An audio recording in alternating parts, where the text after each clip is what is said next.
officer, Deputy Inspector Reed, was referring to a search warrant. He was trying to talk around it because we hadn't done it yet. But anyway, the day after our meeting, we executed a huge search warrant on 55 Cedar Drive in Huntington. Resulted in, we recovered an ounce of cocaine, marijuana, scales, a loaded 40 caliber handgun. We arrested two prior felons, two bad guys from the area, and as far as I know, they're still in jail. That was on September 10th, the day after our last meeting. 55 Cedar Drive in Huntington. Another recent event, I'll just bring this up. This is what the cops do. You probably don't read about it.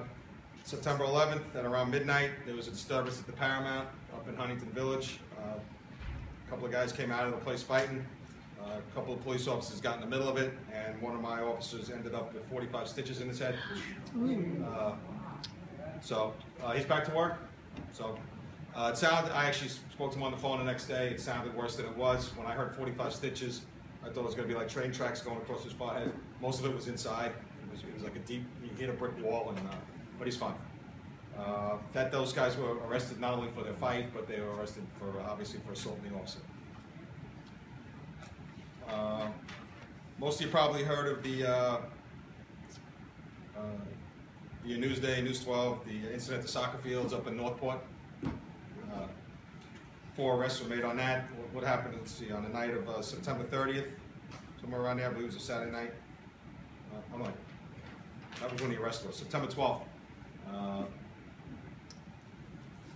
4 kids, 17-year-old boys from Greenlawn in East Northport, took their vehicles up to the soccer fields, up in Northport by the stacks there. Caused about $10,000 worth of damage with their vehicles on the soccer field. It's usually locked, the gate's usually locked, you can't get in there. Somebody left it unlocked, they got in there. And we were able to get evidence on one of the kids, or a lead on a tip on one of the kids, and he ended up giving up his 3 friends. So they were all arrested, as I said earlier, on September 30th, about 2.5 weeks after the incident. September 21st, we have a unfortunate incident. A hardworking man from Brentwood, Jose Molina, 44 years old, was on the back of a garbage truck over on Weinman Boulevard in Melville. You know, this is at 6 a.m. before a lot of us we're up having our coffee. He's on the back of a garbage truck. What happens is they back into a cul-de-sac there. Instead of driving it head first, they back into this dead-end street or cul-de-sac to empty the garbage on that street so they can drive out. Unfortunately, Mr. Molina fell off the back of his truck and was ran over by his driver. They both have been employees for many, many years, and it was a hard loss to the company. So that was investigated. No criminal action in that case like that, just a horrible accident.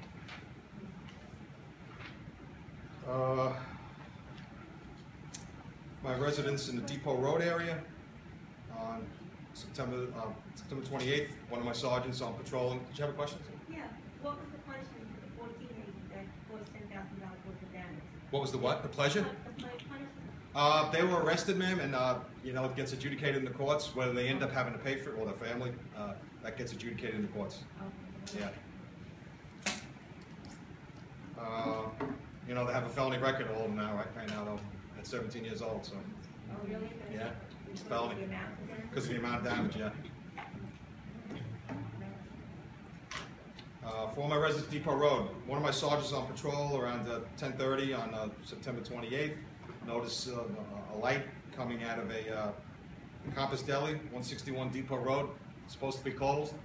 Mr. McGoldrick shaking his head, well familiar with the area. Place is supposed to be closed. He takes a step further, goes inside, finds a man in there selling beer to, and they're acting like it's a tavern, and they're consuming alcohol there. The place is only powered with an extension cord running from a house in the back. Who allowed it? They allowed it. But anyway, we call our friends in Huntington Town, came down to fire marshal, joint investigation. We wrote them numerous summonses. We arrested the person who was selling the alcohol.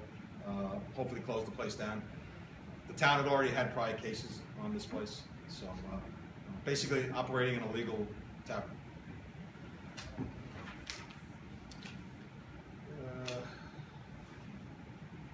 Well, the second to last incident I have to talk about here was, you may have heard recently, we arrested I believe a 29-year-old man from East Northport for a series of 7 robberies that occurred in Colmack and Elwood. This started back on early September 12th, and it ran to this past Saturday. He hit the 7-Eleven 3 times, the one at in I call it Elwood, I think it's East Northport. 7-Eleven there, the one further east in Colmack. This is along Jericho. Sorry. Different times, different days, and as the first few incidents were a week apart, as it got down to the end here, he was hitting every other day. He moved on to the bar Finian's, which is in the shopping center in Elwood. He hit the Safeway by the Home Depot. He's going in there with a mask. He had a skeleton mask on, same clothing each time. Couldn't identify the guy, obviously. These places had great video inside their building, great video of a robbery of a guy with a mask.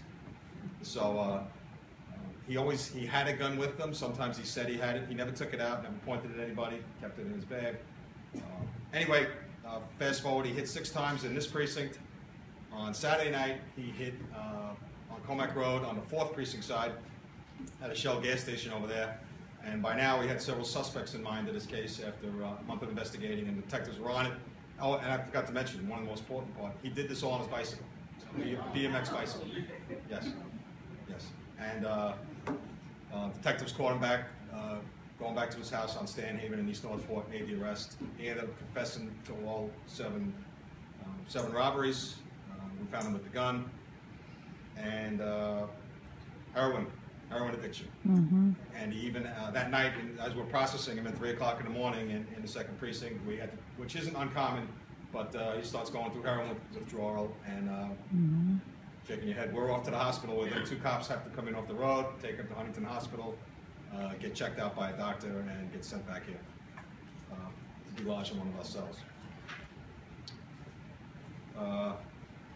So anyway, a lot of work went into that case. This guy kept changing his times. He was hit, sometimes he hit 4 in the morning, sometimes at 11 o'clock at night. And the last one, 8 o'clock on a Saturday night, he's walking into a Shell gas station. There were actually other people in the place. So it was actually good that we finally arrested him. Mm-hmm. Last thing, this past Friday, once again from my residence, Huntington Station, around East 25th Street. You may have seen helicopters and dogs around noon.